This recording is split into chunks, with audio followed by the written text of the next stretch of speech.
Channel. Hope you guys all had a great weekend, and we're going to get into Raised by Wolves. Now, where do I begin? This was a television series that came out, I think, last year, a couple years ago. We're in season 2, actually. I think I touched on this series for season 1, probably like last year, right when it came out. But we didn't do like a full workup on it. So this season 2 will be like a full workup on the entire series. I've got montages put together for you guys. We're going to get into a deep study on what this series is all about. Raised by Wolves. So, where do I begin? Well, there's the obvious, which is Romulus and Remus, the ancient gods who supposedly founded Rome, of course, who were raised by wolves, right? And that much is obvious in the series. They don't hide from that. But it goes way deeper in this 8-episode bizarre retelling of the Bible. Now let me give you the backdrop of the series before we get into some of these clips. Raised by Wolves takes place in the far distant future when a radical religious sect comes to power. And the sect actually worships Mithraicism. Now we've talked about Mithraicism quite a bit. We did a full study on it. Because Mithraicism is the counterfeit Christianity of America. In fact, it's encoded right into the Statue of Liberty. We'll get into that a little bit later in the show. But let's continue along with the plot here, because the sect actually worships Mithraicism, and basically they become hell-bent on destroying all those who refuse to worship Mithra, the sun god, Sol Invictus. Now, all of this is mentioned in this Wikipedia article that you're looking at on your screen. Mithraicism, Sol Invictus, the two gods were worshipped synonymously and pretty much are synonymous in history. And as you'll see in the series, many of these Mithraic radicals look like Knights Templars, which are, of course, the radicalized Christian crusaders, bringing death to all who oppose and do not convert to God.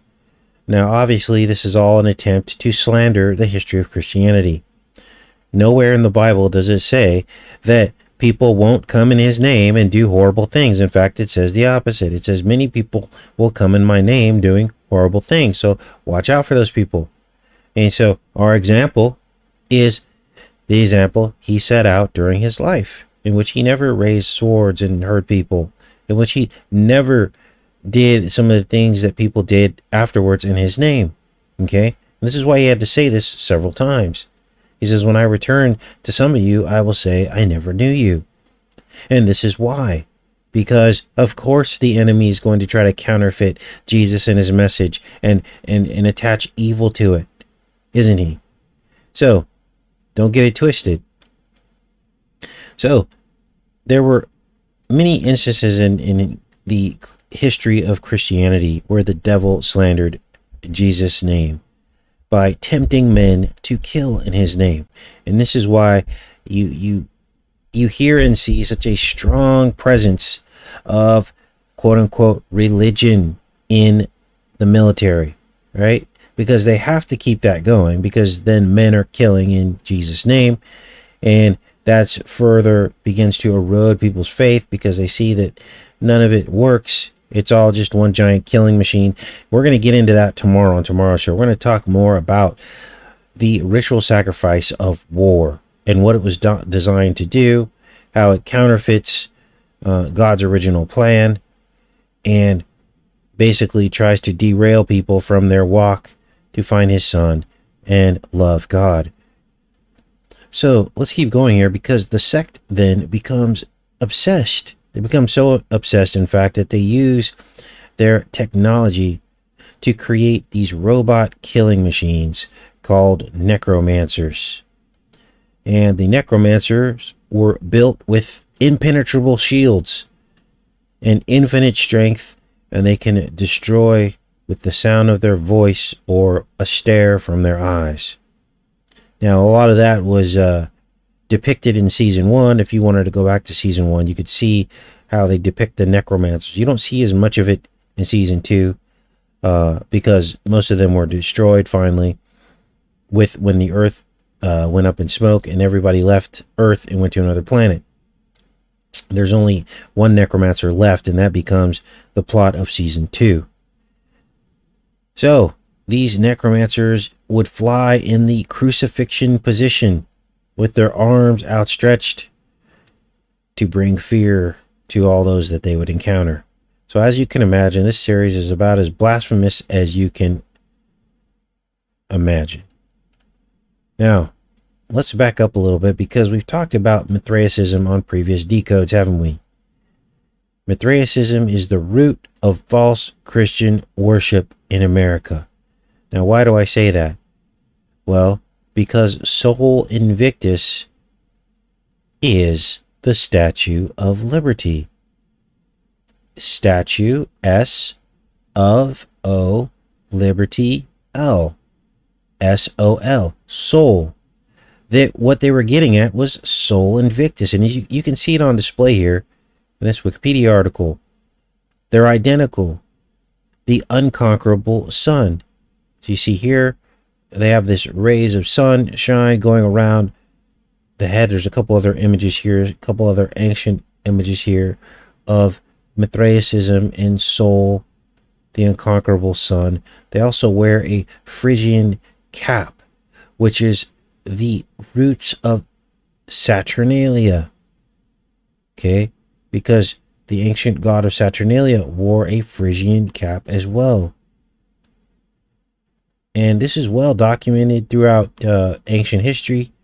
This Mithraic religion. Let me get to some of these other images. Here's one here. And many other people discovered that Sol and the Statue of Liberty are one and the same. I'm not the first person to discover that. So you got these rays of light coming out from behind the head associated with Sol. Now, before we get into the rest of the show, here's one with the Phrygian cap and the Statue of Liberty.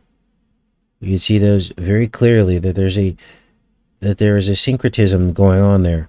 It says Sol Invictus down here. Now, I understand that in modern times, many of these world players have mentioned Sol Invictus. There's actually the Invictus games, right? Look at this. Helios. This is everything we've been talking about on our decodes, right, you guys? This is really the root false god behind Satan himself, is this Helios character, the false sun. The S-U-N instead of the S-O-N. See if there's any other pictures in here. Here's one. There again, the Statue of Liberty, right?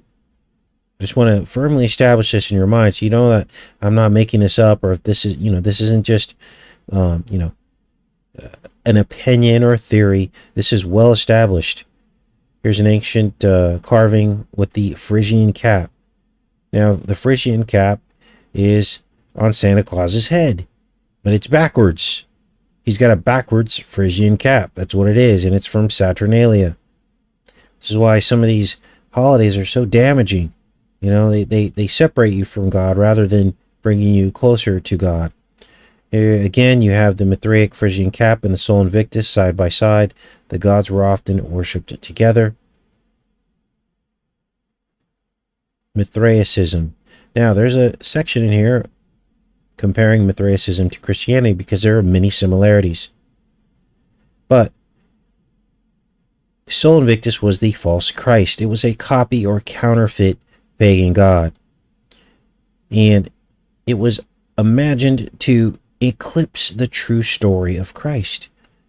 Now, the history books will tell you the other way around, that Christianity copied Mithraicism. But nothing could be further from the truth.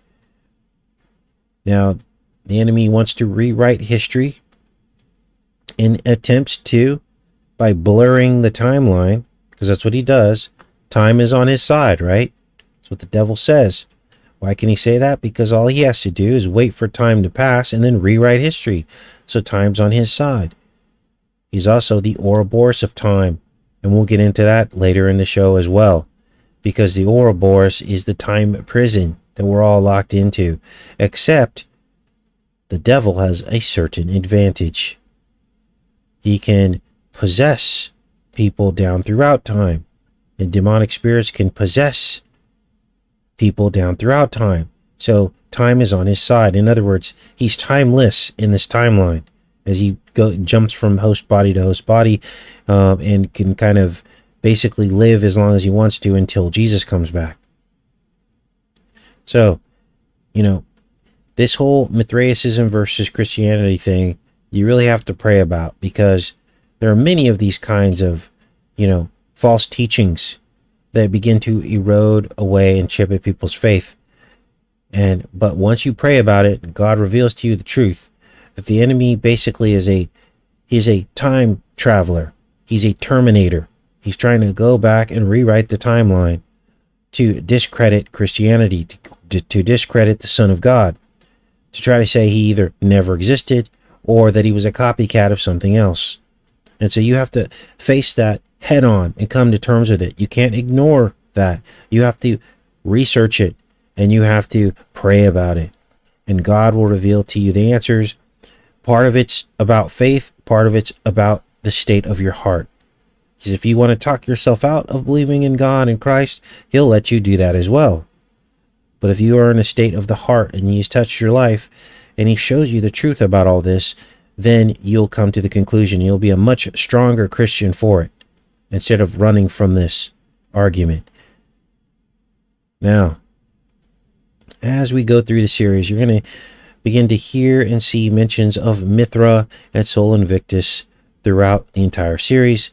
You'll see the sigil of Sol, which is the unconquerable sun. It just looks like a sun with sun rays coming out from it. I don't know if there's any images of it in here. It just looks like what's around the head of Sol Invictus here, with the rays of the sun coming out. And they're kind of curvy, I guess is the way to describe it. They're wavy, like wavy rays coming out. So you'll see that sigil as well. Now let's look and talk about a little bit more of the plot before I start playing some of these clips here. Because one particular necromancer is chosen for a special mission. She's the main character in the series, and her mission is to create man in her own image. Her name is Mother, and she is reprogrammed by an atheist to rebirth mankind after the world is destroyed. They have to go to another planet and rebirth mankind in a special spaceship, and she's reprogrammed from a destroyer into a creator, kind of like Shiva, right? Instead of destroying as a necromancer, she's reprogrammed to create this new child and this new race of people on this far distant planet. So this is about artificial intelligence birthing into mankind, and that is the theme of the entire series. They also are denigrating Christians as religious zealots. You're going to see a lot of that, while elevating atheists as the higher thinkers. So let's begin here, because the first episode opens with the discovery of Mother, the damaged necromancer. And she's discovered by some of these humans that are living on this planet that escaped from Earth. The Trust appreciates your attentiveness, your commitment to good work. Abandon your belief in Mithraicism and embrace atheistic thought. Can you assess the condition of this thing? Definitely Mithraic made. So as you can see, the first two lines of this script of the entire season, they mention Mithra, Mithraicism. They find Mother laying there, and this begins to set the tone for the entire rest of the season. Now, the surviving humans live under what's called a collective, and it's run by another artificial intelligence, which keeps humanity in balance, but it comes at a cost because the AI has no emotions or sympathy. Operational? You're the old you again. Yes. I'm the old me. So this is Mother, and when you take a closer look at her eyes, you see that she exhibits RH negative characteristics, which we've discussed in previous decodes. Now, I'm not a geneticist.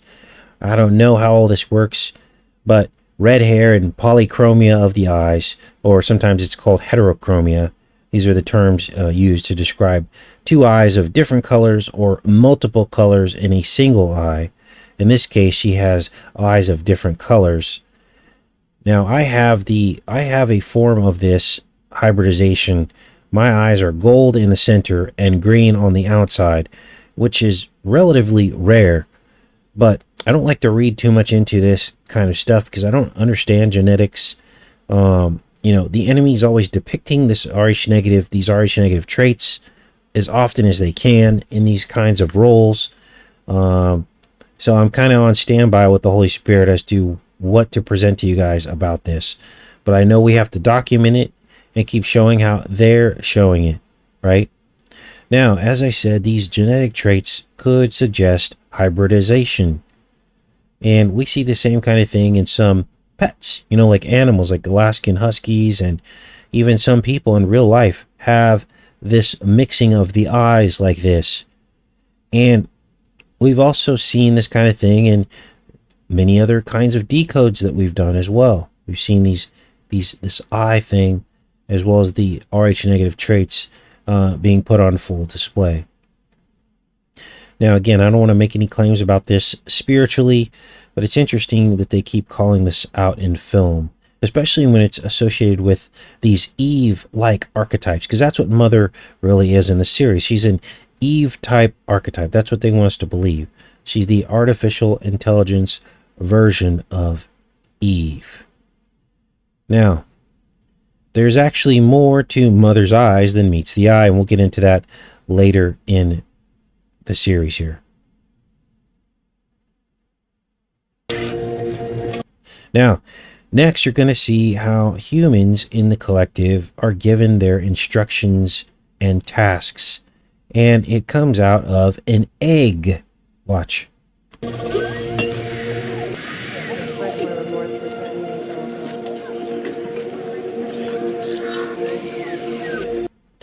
So, weird, right? Now, they're also commanded under threat of torture to carry out their sentences and punishments and atone for their sins. Sometimes that means apologizing to the person you sinned against. Watch. Can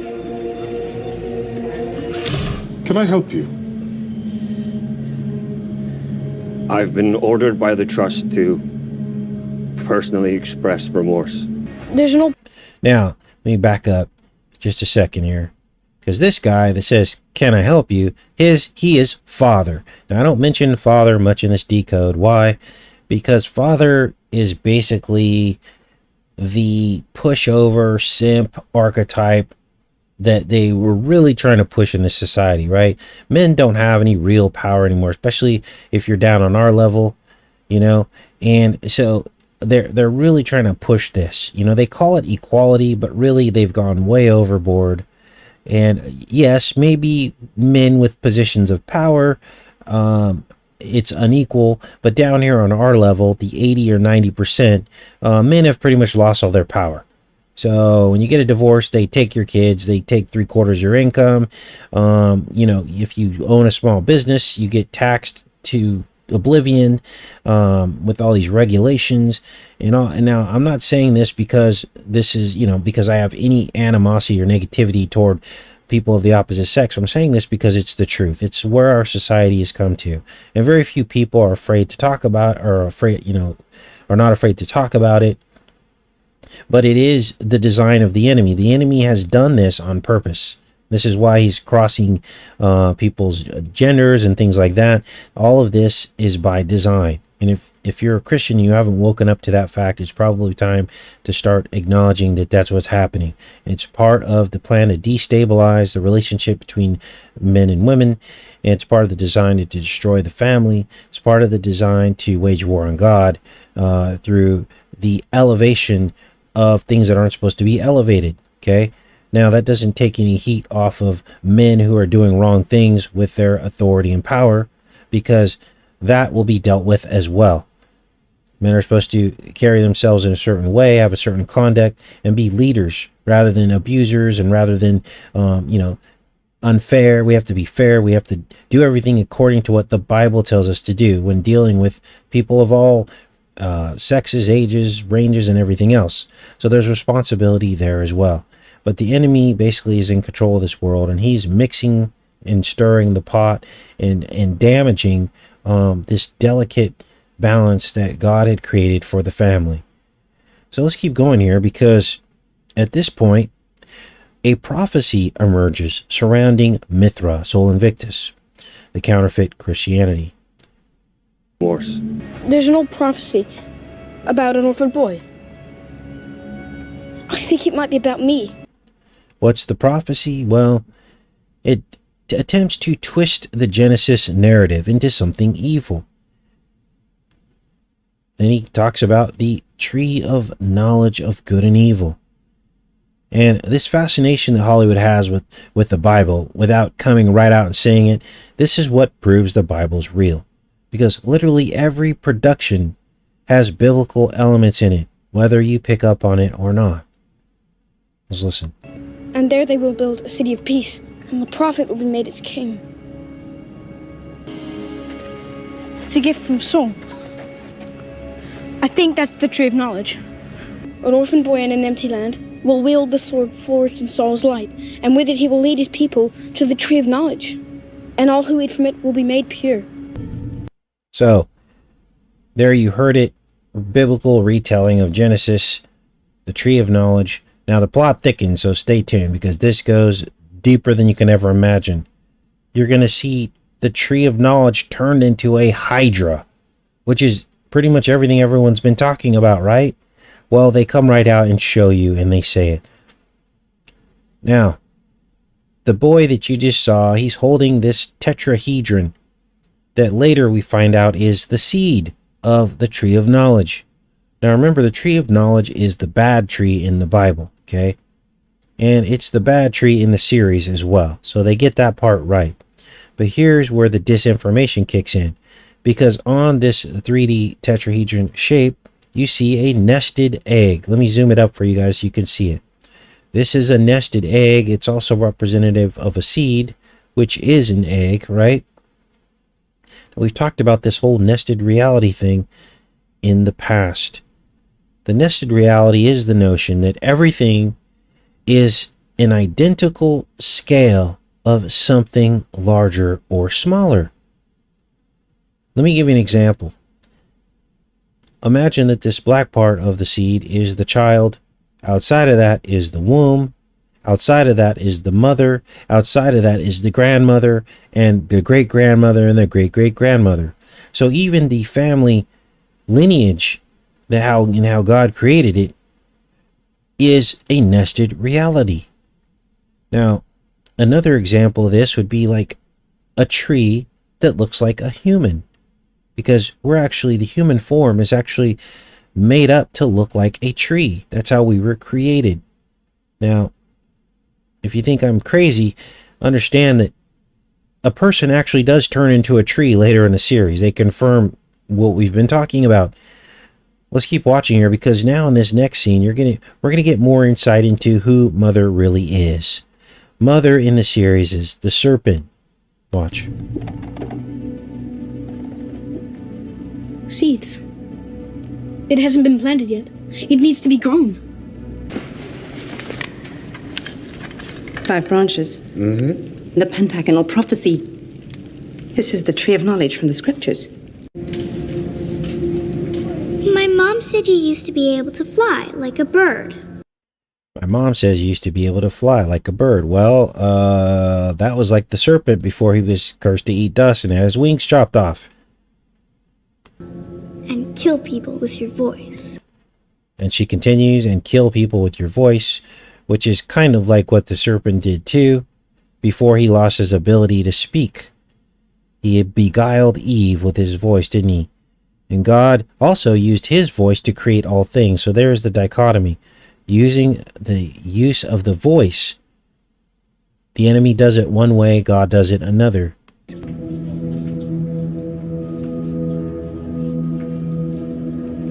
Now, my assertion here is confirmed when this boy paints this serpent on the egg. Now, what are you looking at here? Well, this is the Orphic egg. And it represents how the serpent is at enmity with the seed of the woman. That's what the Orphic egg means. Now, I'm going to say this again. People with Rh negative features are no different than anyone else when it comes to your ability to be saved. We don't typecast here on this channel. Jesus didn't do it, neither should we. This is really about the people who are in power and control, the people who serve the devil. And they may carry some of these traits, and they will be dealt with accordingly to their actions and deeds. Let's keep watching here.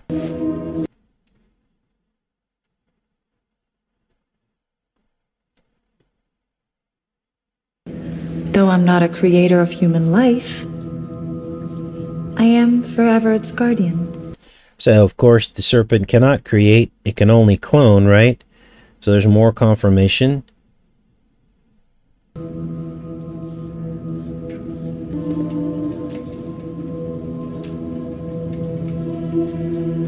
Don't make it scary.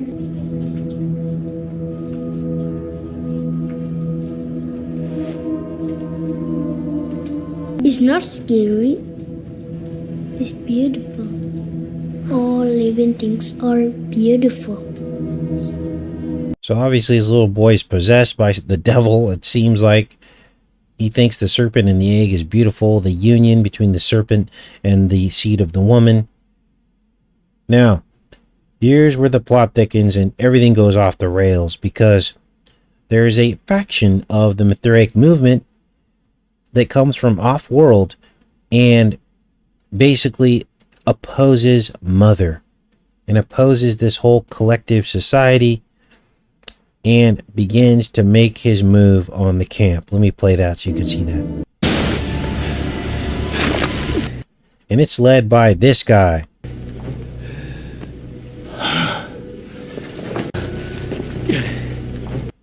Now, you're going to notice here, let me back this up a little bit.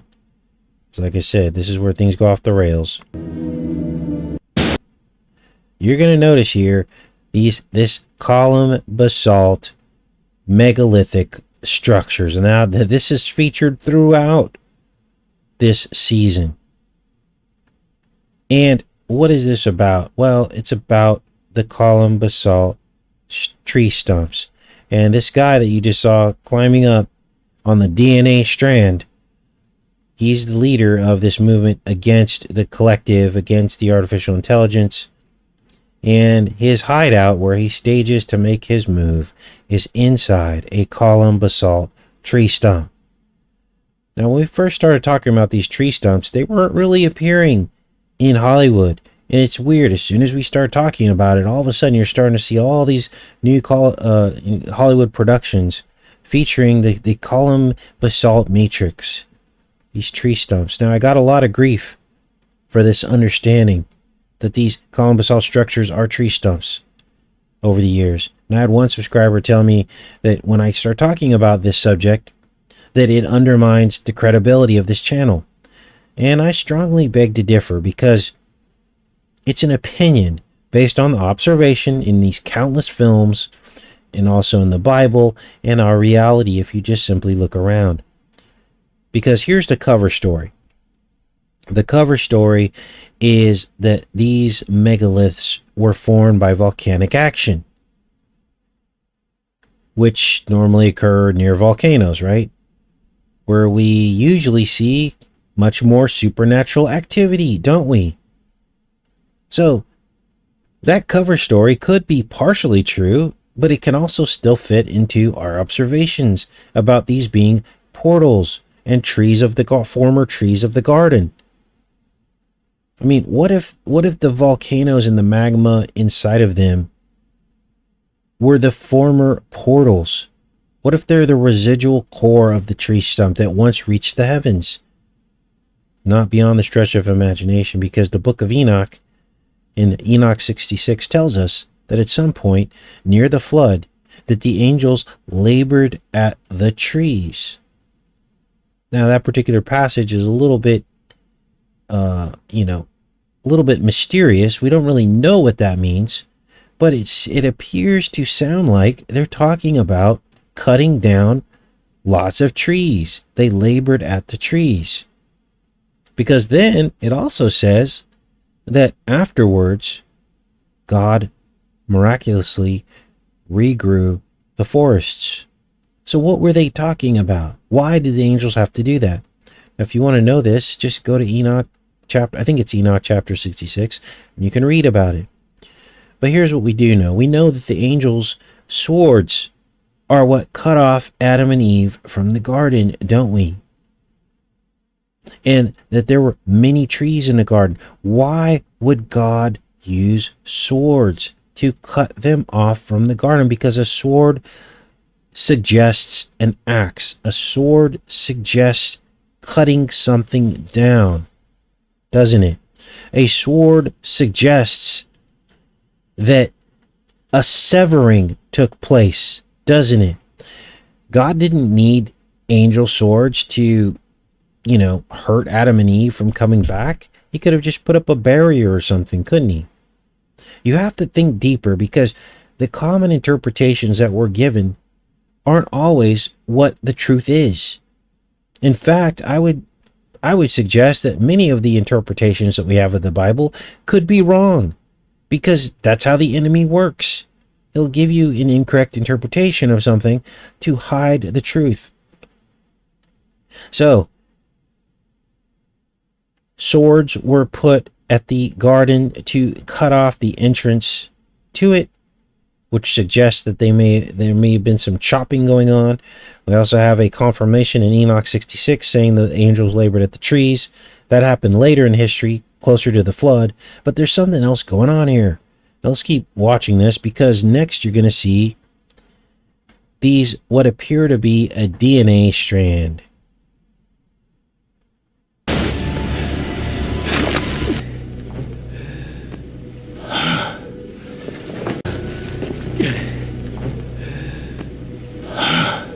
So, this is crazy, right? Now, what is this DNA strand thing about? Well, I believe that this is about the mixing of the seed of the woman and the seed of the serpent. The DNA strand represents our genetic makeup, doesn't it? As he enters the complex through this DNA strand, he climbs right up it through the column basalt. Now, what if these column basalt megaliths are the other end of the trees of the garden that once span into the heavens, connecting earth to the garden to heaven? What if they were highways to the garden and heaven before the fall? Now, the only way we're going to know this is when Jesus comes back. What we do know is that Hollywood keeps showing us these column basalt complexes in proximity to subjects such as giants and demons. In fact, many of these complexes are named after giants and demons. We have Hollywood depicting this in Close Encounters of the Third Kind, the Devil's Tower. Also, Gulliver's Travels, the one with Jack Black. He hides in a column basalt complex, and countless other films that I can't even think of off the top of my head. Let's keep going here. Can you grab them all for packet? It's right over there. So here you can see it a little bit better. The other image was kind of dark. Here you can see the hexagonal, matrix, I call it, column basalt. It's tightly packed. They're almost perfectly geometric in their pattern. They're almost exact. And here you see the sigil of Sol Invictus on here. Now, in this instance, the hideout that the children just discovered basically is a church to worship Sol Invictus. The Sol Invictus? What is this place? A church.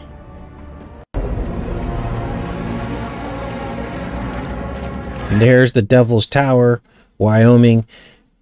Now you're seeing the theme in this series. It's all about the trees, isn't it?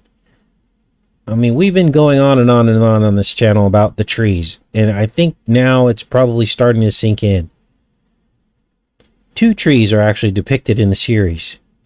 The tree stumps of the garden and the tree of knowledge, which you're going to see a little bit later in the series. But basically what this is this sets up a false paradigm, because neither of these trees offer salvation.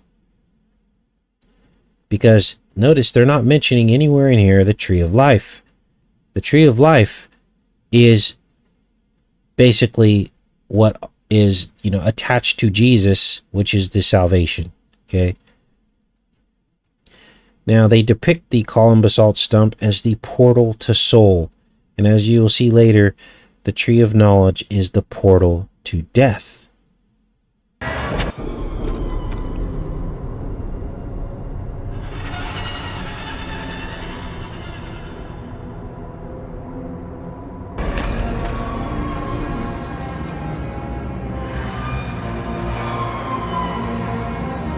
So, in this next scene that you're watching here, Mother finds another column basalt complex. This is not the same one as the hideout of the Soul Adventist Church. This is a different one.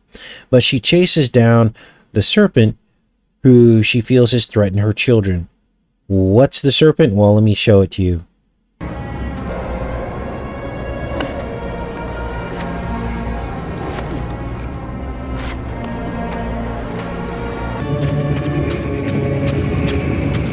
Here's the serpent. Serpent makes his appearance after he pushed one of the children out of the tree by accident. And this is just crazy. So she chases that thing down up to the top of that hill. I kind of got the scenes backwards here, sorry. But basically, after she sees the serpent, he escapes, and she chases him to the top of the column basalt complex that looks like the Devil's Tower in Wyoming. Now, you can't tell me that a volcano made this. Let's watch it again.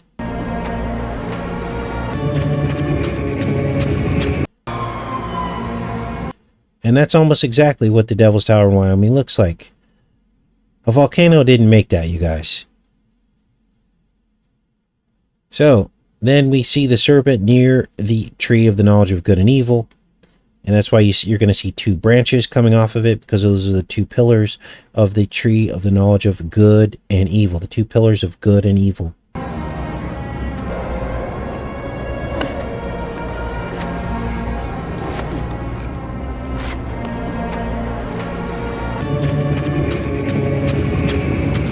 Now you see the two branches, two main branches. Now this is only one tree of good and evil. There are actually several. It's some kind of a cycle that the serpent, the tree, and humans go through. It's a symbiotic relationship between the three. And so this is where we start to see what the plans of the enemy are, because the serpent, the tree, and humans are in a symbiotic relationship. We're in a prison. We're stuck here. And there's a DNA component to this as well, as you will see emerge. So, next, let's get to the next one.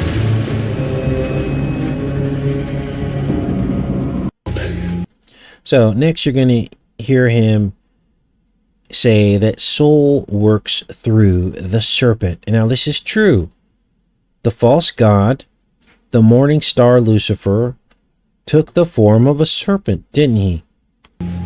There's a story in the scriptures about soul working through a serpent. The prophet only finds the tree of knowledge once he's mastered the sword. The prophet only finds the tree of knowledge once he's mastered the sword. Now, why would they be saying this? Well, that's because that's Lucifer's main mechanism of sacrifice. What better way does he get to sacrifice people to him than war? Well, again, we're going to talk more about that tomorrow. And I'm going to show you the largest supplier of weapons throughout the world is us, the United States. All over the world, we've proliferated these weapons. And we're going to talk about what all that means and how it serves the enemy, not God. Jesus said, if you live by the sword, you die by the sword. Forged in Soul's light. What is that? Looks like they were hunting it. It's not organic. Some kind of biotech. Maybe this beast is the sword Saul means for you to master. So, there you heard it. And at this point, Mother is tracking down this serpent, and she's holding the shed skin of the serpent. And she says, "You deserve only death."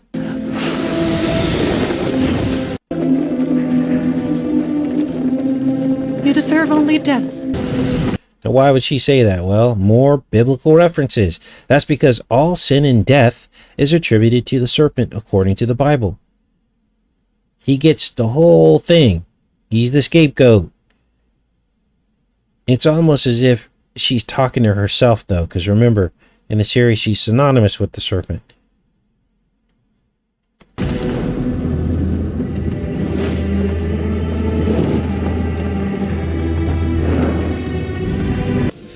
Now, in this next scene, we're going to get even more insight into the serpent skin, because it's all about sun worship, isn't it? Scales trap the heat of the sun. Scales trap the heat of the sun. So I can draw on soul's power, even at night.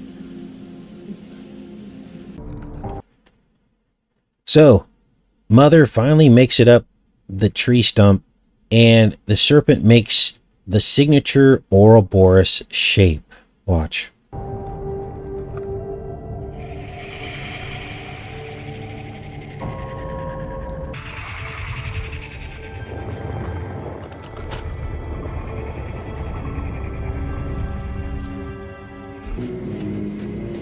Stay out of the church!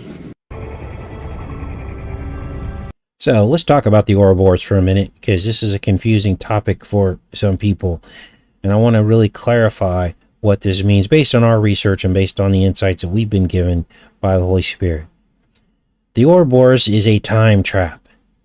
It's the enmity between the seed of the woman and the seed of the serpent, spoken about in Genesis. Now, somebody pointed out to me just yesterday that the Genesis prophecy says that the serpent shall bruise his heel, not the heel of the woman. So I look back and they were actually correct. Now, some translations don't say that. Some translations say her heel. And I was thinking about it and praying about it, and there's a few explanations for that. Maybe his heel is Jesus' heel, who is the offspring of the seed of the woman. Or his heel could be the snake bruising his own heel, but still in opposition to the seed of the woman. So to me, either way you look at it, you're still talking about two dueling seed lines that are stuck in a recycling time loop of birth, death, and renewal. Now, we're all in effect consuming the sinful dust over and over again, aren't we? What do you mean, Casey? Well, we're born out of the sinful, cursed dust.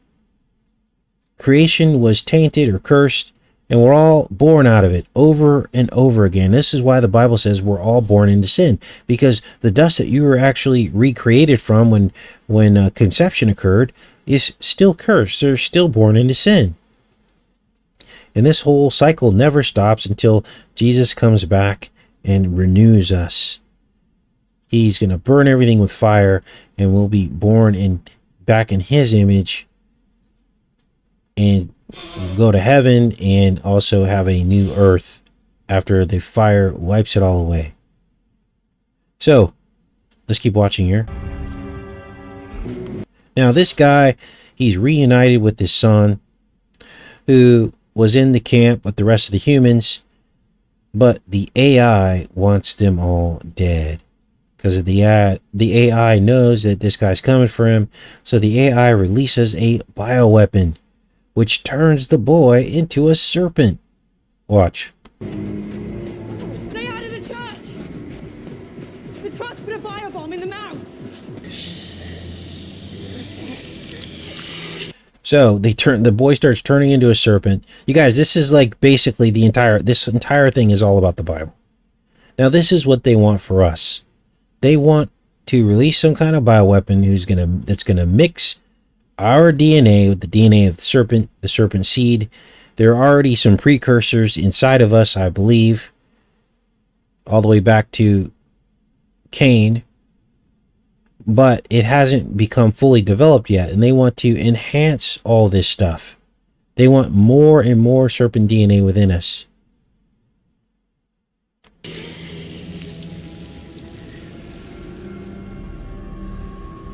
His humanity is dissolving, Mother. He's becoming a fucking snake. His humanity is dissolving, Mother. He's becoming a fucking snake. Now, Mother, of course, because remember, she's already been deceived by the serpent, and she actually is deceived by the serpent in the series now that I think about it, because at first she thinks the serpent is good, and she takes the serpent under her wing thinking it's innocent, but then the serpent ends up doing something really crazy and kills a bunch of people.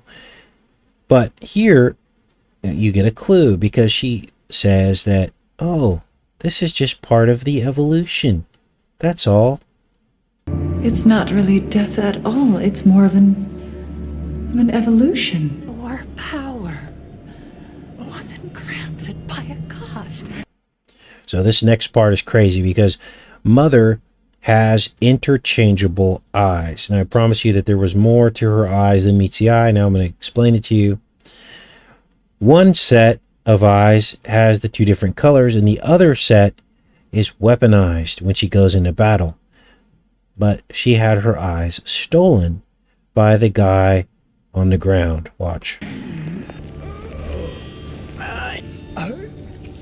Now, when the guy stole it, he swallowed the eyes, and it gave him crazy strength and power, which is why his face is all crazy looking, because he gained power by this. He didn't gain the power that she had, but he gained some kind of power by eating these eyes.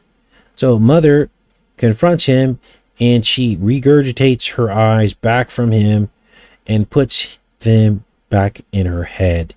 Now, this is obviously a metaphor for Eve eating the fruit, right? And her eyes being opened. Fruit and eyes, synonymous.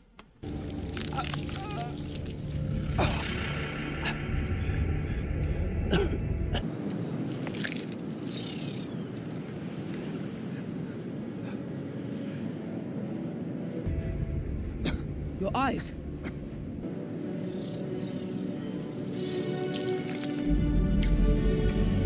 Now, we've talked about the fruit inside of your eyes in the body code, haven't we?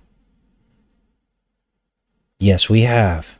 And I showed you how the rods, cones, and bipolar cells inside of your eye that line the entire surface of the inside of your eye look just like grapes, figs, and pomegranates.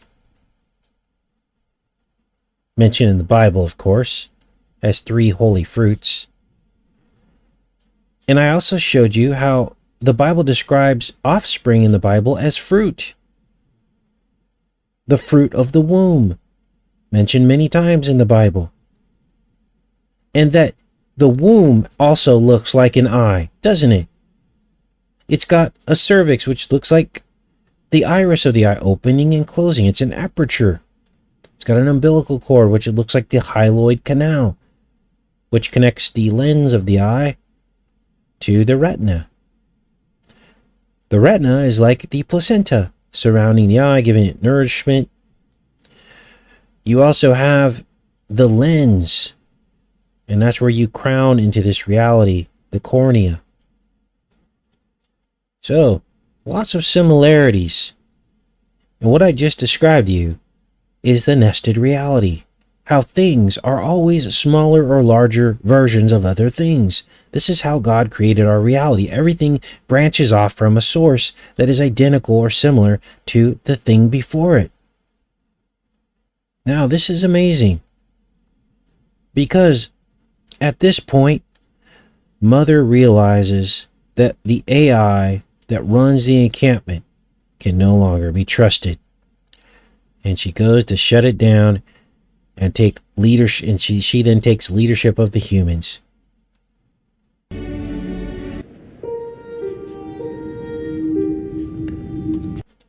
And look at the core of the artificial intelligence. It's a Hydra. Now, before you laugh, understand my theory is actually proven later in the episode, but I didn't know that when I was watching this episode. I didn't know that there was an actual Hydra was going to emerge, so it confirmed the initial belief. So you have an artificial Hydra, and they're going to have a real life one.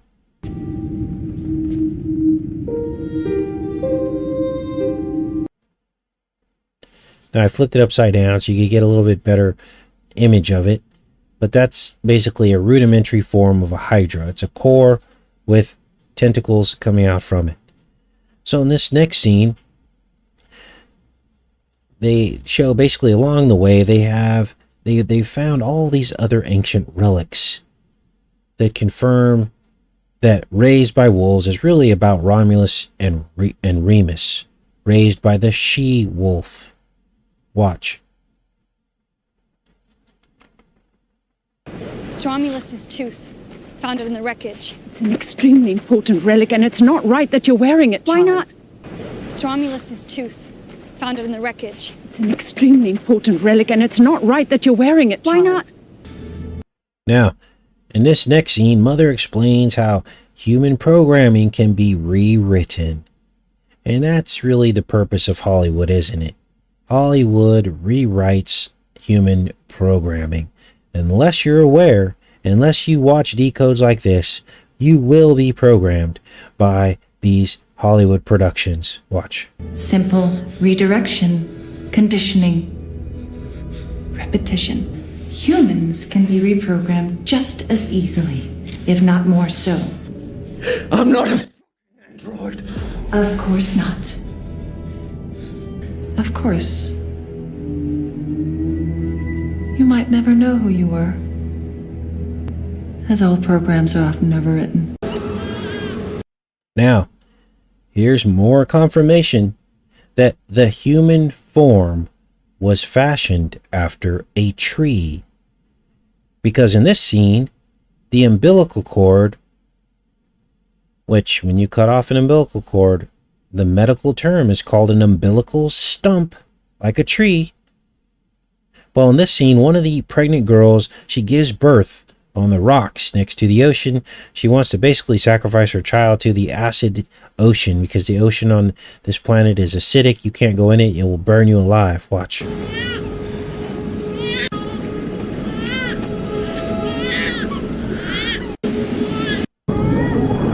Now, if you didn't know this by now, a human umbilical cord coils or spirals as it extends outwards. It's basically a portal that feeds the sin of this world into the child.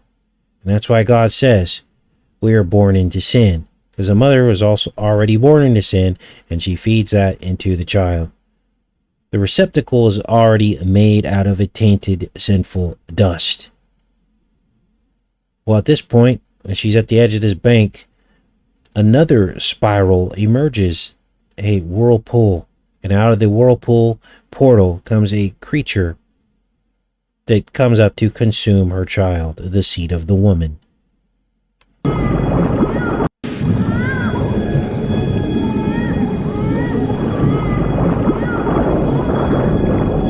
Now, I'm not going to show you these creatures. We're not going to do any more because they're actually pretty disgusting looking.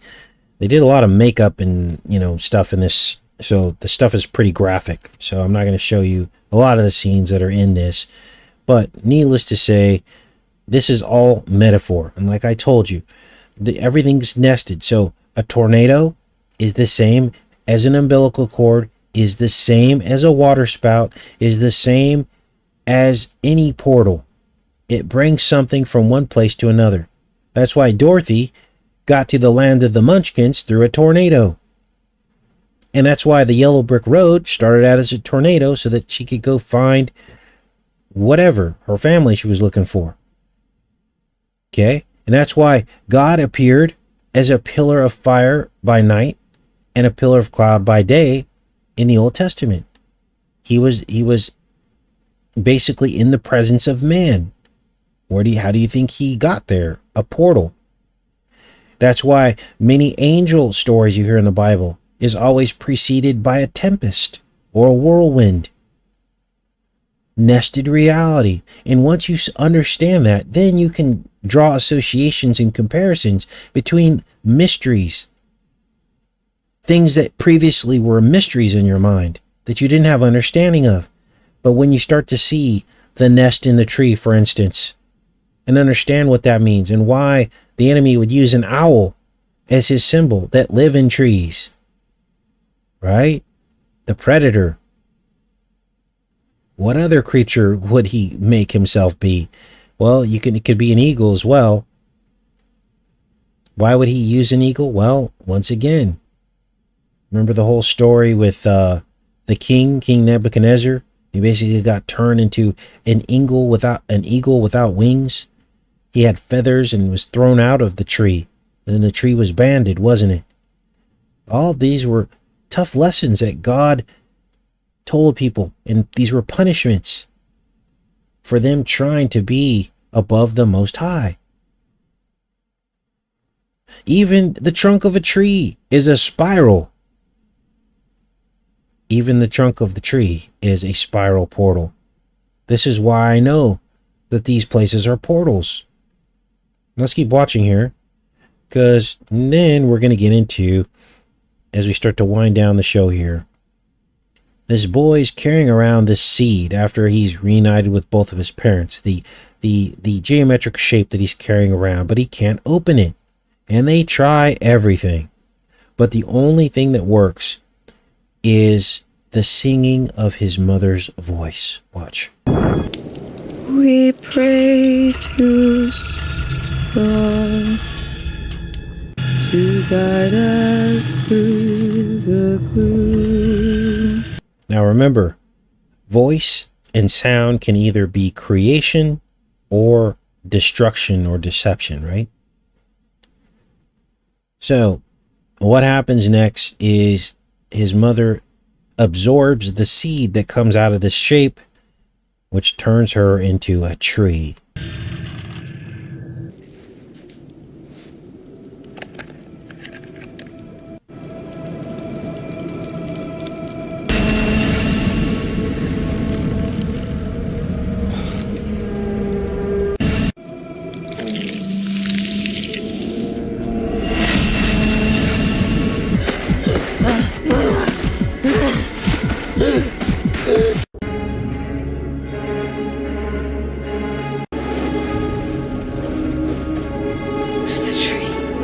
Now, if you hadn't figured it out by now, we are all trees. Created by God, but fashioned after the tree of life. The tree of life is the root, literally, of the nested reality. All forms come out of it.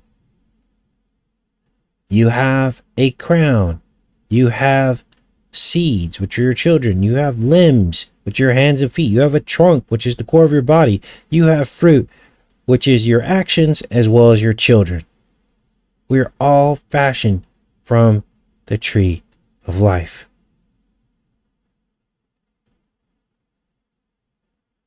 All life is things within things, going back to the first thing, the tree of life.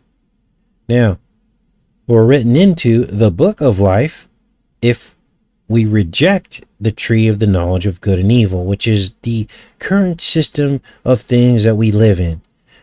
This system of duality, the system of things versus things, the system of red versus blue, the system of immigrant versus citizen, and all the other paradigms that divide us. Those are all born out of the tree of duality. And if you remove yourself from that and you go to the center, which is where Christ is, this is why he was crucified between two other trees and two other criminals. They represented the duality of the tree of the knowledge of good and evil. You find the middle, which is where love is, right? You stop fighting your brother and sister. You treat others as yourself, even if it costs you your life. That is where the truth lies, and this is where you will find peace in your life. Because the enemy wants you on one side or the other, so he can manipulate you, can't he? And get you angry at your brother and sister. That's where he wants you. Now, all life after the creation of Adam came from things within things. Problem is that all of this comes from tainted, dead dust. Which is why all life surely dies. And this is how God knew. Well, he's God, of course, so he knows. But he knew. Where's the tree?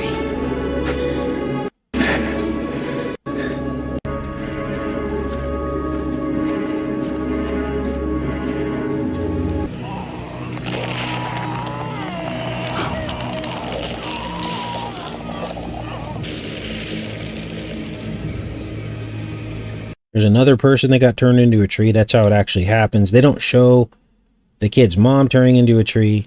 They just wake up and they see the tree there and they know that it's his mom, right? But in this later episode, they actually show a person turning into a tree.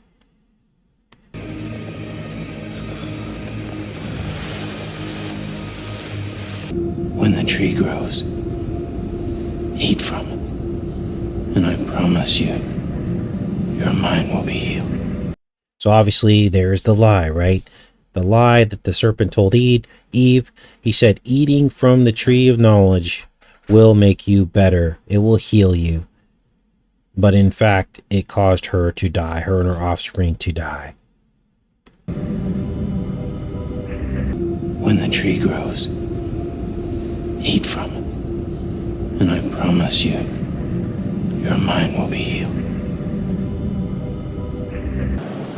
Now, after his wife turns into a tree, they think that the fruit that she bears is a gift from Soul. So what do? They eat of it. And they give it to the rest of the camp to eat as well.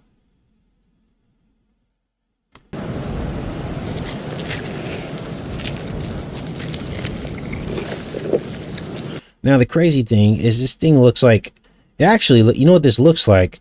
It looks like this dessert my mom used to make for me with the canned cherries on top of like cream cheese inside of a graham cracker crust, which is one of my favorite desserts. But in a more serious note, this looks like monkey brains, doesn't it?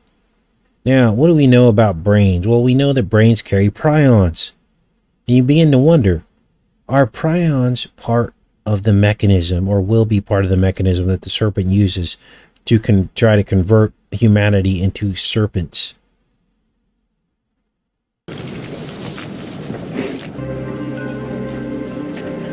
It's good. The woman saw that the fruit of the tree was good for food and pleasing to the eye, and also desirable for gaining wisdom. She took some and ate it.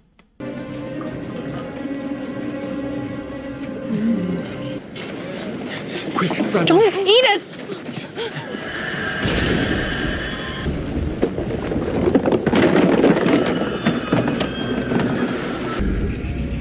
So Eve is deceived. Obviously, this is Mother. She's the Eve character. Because why is she deceived? Well, she ended up capturing the serpent instead of killing it, which is what she set out to do, because she thought it was harmless. Well, it is harmless without the tree of the knowledge of good and evil. So at this point, the other mother who got turned into a tree, it's sensed by the serpent. He senses that this other tree has grown, and he becomes agitated. And watch what he does next. Look at you.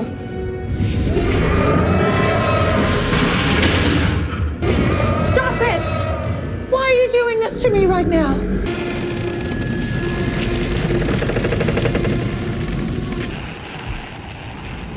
Well, he doesn't do it yet, but we'll get to that part. So the boy starts hearing his mother through the radio waves, the radio signal, and she's calling out. This is his mother behind him, turned into a tree, and she's calling out to him to burn her. Now, what does this remind you of?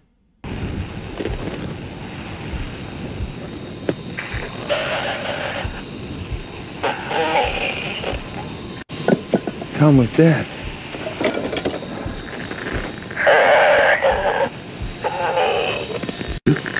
Mom? Mom?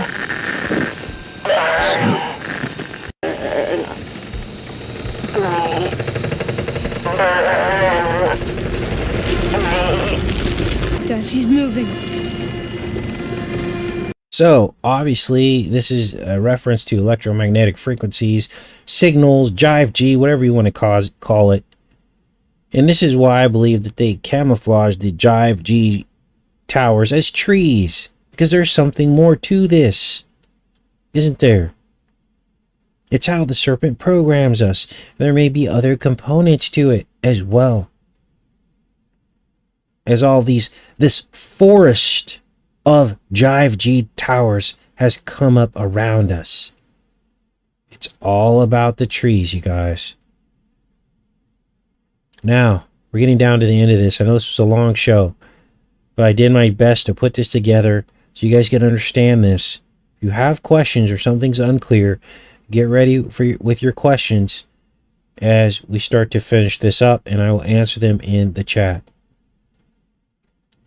So, the serpent escapes and consumes the entire tree. It's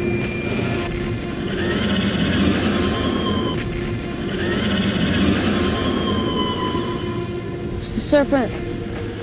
It sounds different. What's it doing?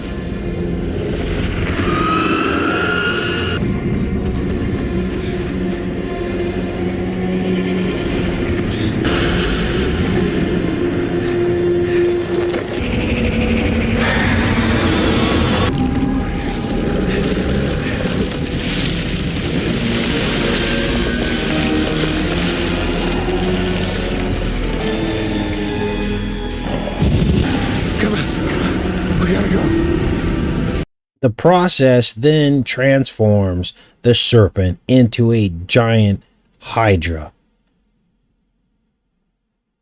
You shall eat dust all the days of your life.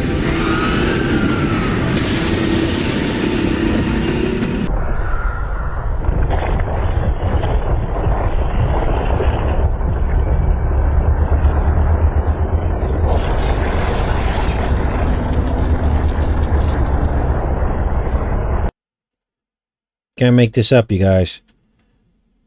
So, what is the significance of the Hydra? Well, we've done some studies on this. It's about indestructibility. It's about cloning. It's about counterfeit creation, isn't it? I mean, even when you cut these things into pieces, they can grow back. They're virtually indestructible. And that's exactly what happens in the series.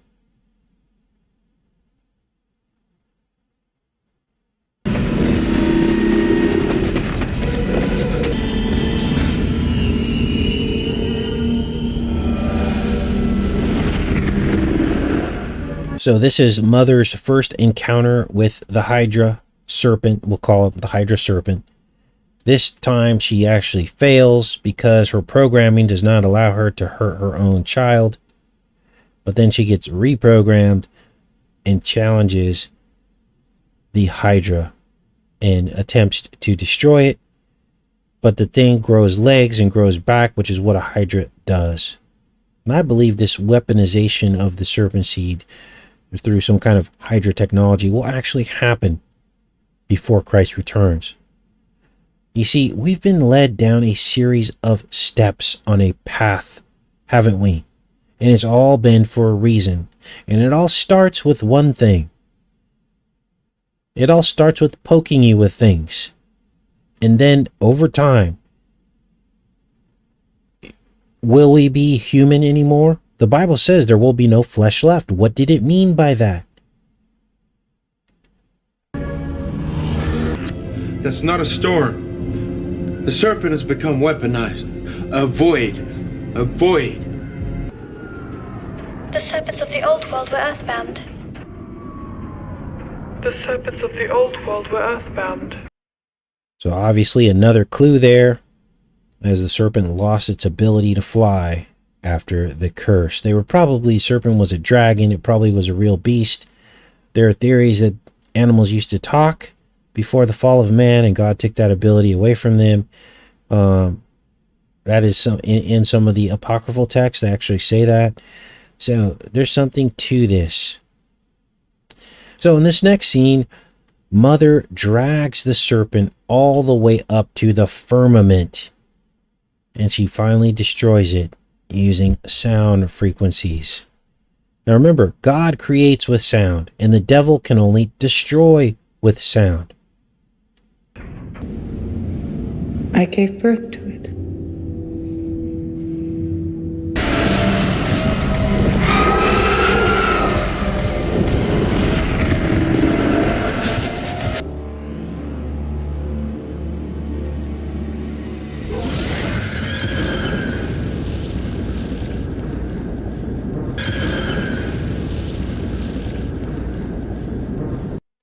Now, the explosion reveals a peculiar shape that all of you have seen before, because we started noticing this shape a couple, 2, 3, 4 years ago, didn't we? It's called the Higgs hexagon pattern. This is the firmament after she destroyed the Serpent Hydra. We saw this pattern appear in many films. It appears in The Shining, in The Carpet. It appears also in Toy Story and many, many other films. Now, what is this shape? Well, it's a hex within a hex within a hex. So 666, but it's also 888. What do you mean? Well, because in 3D, this is a cube, and each cube has 8 vertices. So it's a cube within a cube within a cube, which is like a tesseract, which connotates time travel. Watch. So I zoom it up for you here, so you can see. Now, what are the odds that they keep using this pattern that we discovered several years ago? It's because we were onto it back then,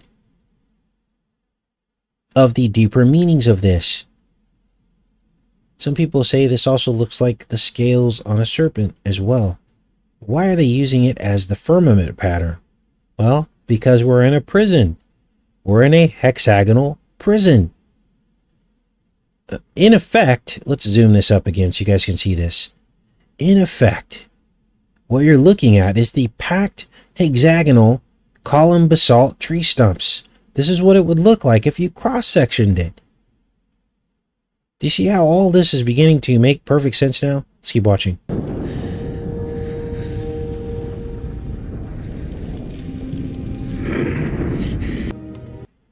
So the explosion disrupts the EMF field and causes basically a cold winter. I must have inadvertently disrupted the electromagnetic field when I destroyed the Serpent. Without the EMF, the tropical zone will no longer be shielded from the entity's signal. And then the fallen serpent respawns, which is what Hydras do.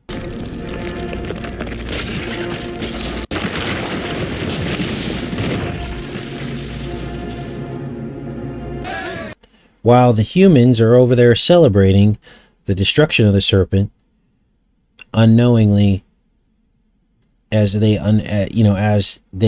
don't realize that the thing is already respawned into another tree. But look at the celebration. It's got to be booster rocket fireworks, right? Spike protein starbursts, pom-poms, and there's your smack scene clue. Watch. Those are fireworks. Fireworks? Humans like blowing stuff up when they're happy. They're probably celebrating the death of the serpent. Now, there's the last episode here, and the boy's father is captured and crucified upside down on the tree that grew out of the Hydra.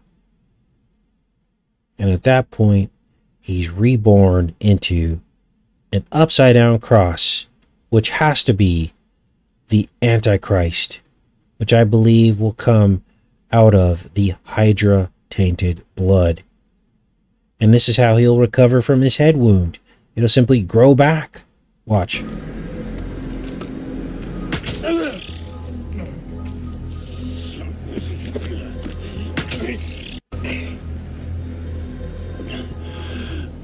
Why are you doing this to me?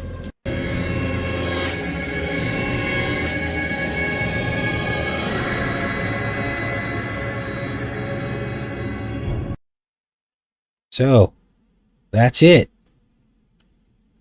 The retelling mixed with lies, but also clues about what the enemy has planned. So now you saw the Christ mockery, the mockery of Christianity, the further eroding and trivializing of Jesus for the new believers and the people that are considering following him. This is the false paradigm of how to worship Jesus. That's exaggerated, which is being a religious zealot, blind to compassion and dangerous. This is how they want people to think about us. This is why they keep sending people into war under his name, because it solidifies the deception in the paradigm. And now you know why it's so imperative that we decode and expose these kinds of series. Because without the decodes, the series does serious psychological damage to people that watch it and programs people to not believe in God or his son. So, have any of you guys seen this series? Did you watch the first and the second one? Did you see the same symbols? Do you have any questions about the nested reality? We can do a little Q&A for about 5 or 10 minutes. I don't want to make the show too long. Okay. Let me read what you guys are putting down here. The seen world is unreal and the unseen is real. Satan hates us. Yes, he does. Yeah, the first season was really bad too. I mean, in terms of like spiritual battle. But understand, look, I don't show you these things for shock value. I show you these things because understand that these are some of the top rated shows on these platforms that millions of people are watching. And what happens is they watch this stuff and they walk away from it hating Christians or thinking that we're all like that. The best thing you can do is not fit into that paradigm. There is a paradigm afoot that tries to pigeonhole you into that behavior and that belief system. The paradigm Christian. And if you fall into that and you end up channeling that kind of behavior, then you fall right into the trap of the enemy. And then you end up working for the enemy, not even knowing it, thinking you're worshiping God, thinking you're being a good Christian, and you're actually just falling for the lie still, accepting the false Christianity. This is why we have to cover these things, because every time they post one of these films, there are less Christians in the world. Just put it that way. Because in the series, there is no answer. The people that believed in Mithra and Sol, they end up not believing in him anymore. The tree of the knowledge of good and evil is shown, but nowhere in there is there a salvation plan or the tree of life. So you just end up thinking this is all just one big myth, and that it's not real. But as I just showed you with the decode we did, it is very much very real, isn't it? And we debunked all of the lies in the series with solid evidence. We also showed you the nested reality. That's how God created things. So some people are asking about Hydra and where they are we breathing them in? Look, I don't know. I can tell you this, that God says no weapon shall prosper against his people. So what that suggests to me Is there some kind of faith component or belief or prayer component to this that helps you to resist the devil's temptations as well as his weapons? But if you're believing in the system, you're believing the lie of the devil, it might make you more susceptible to these things. You guys, a miracle just happened, didn't it? A whole lot of people didn't get sick, did they? Do you ever ask yourself why? The media doesn't focus on that, does it? But there were a lot of people that didn't get sick throughout this whole thing. What was the common denominator? For many of them, it wasn't because they played along and got the Pokemon sticker. For many of them, maybe it was for other reasons. Right?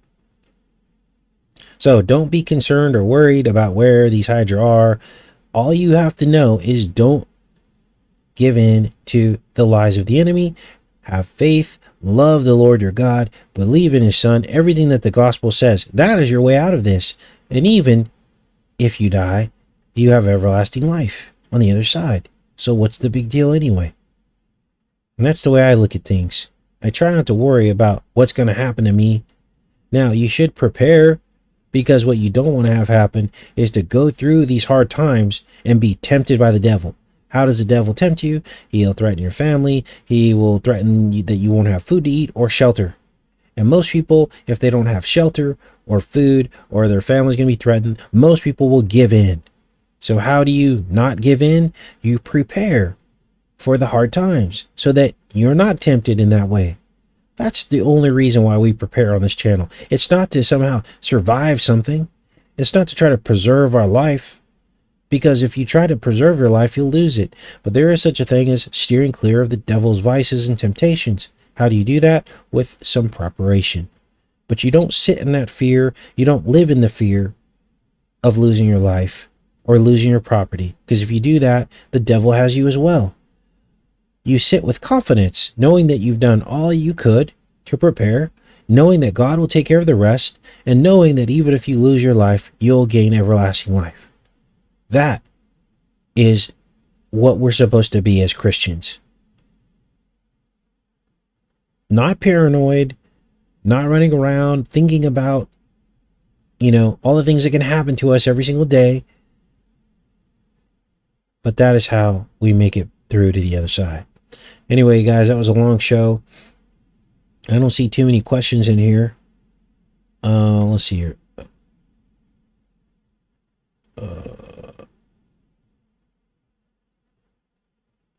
Okay. Now, if you're new to the channel and you enjoyed today's show, make sure you check in every single day. We're usually live at the exact same time, except on the weekends.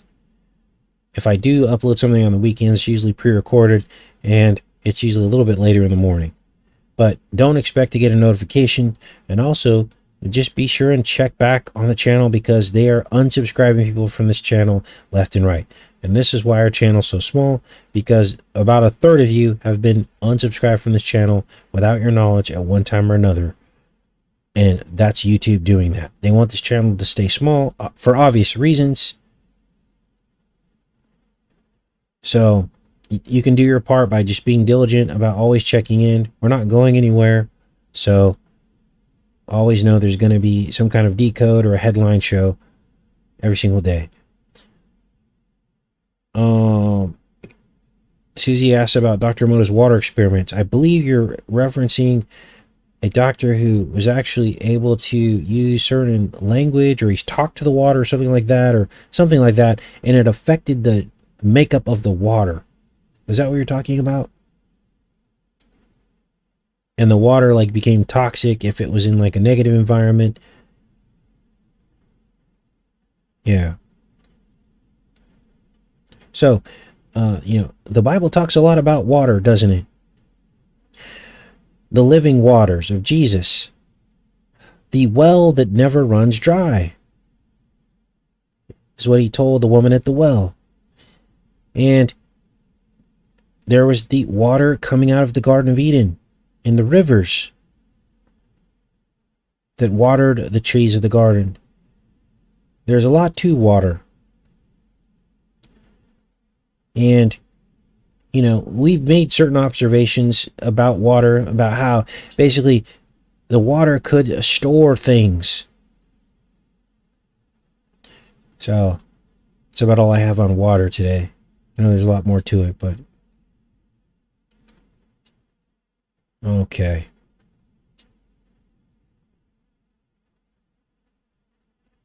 Yeah, didn't they like freeze the water? And then like when the water froze, it if it was bad water, it froze a different way. I can't remember exactly. I'm butchering that, sorry.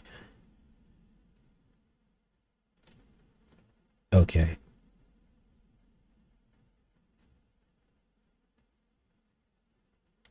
All right. Okay, guys, I'm going to go ahead and pop off here. I love each and every one of you. Thanks, everybody, for showing up. I'll see you tomorrow. We're going to talk about sacrifice and war and what's really going on. Look at all the exports from the U.S. to countries around the world. That'll be tomorrow's show. Much love, you guys. Take care and be safe.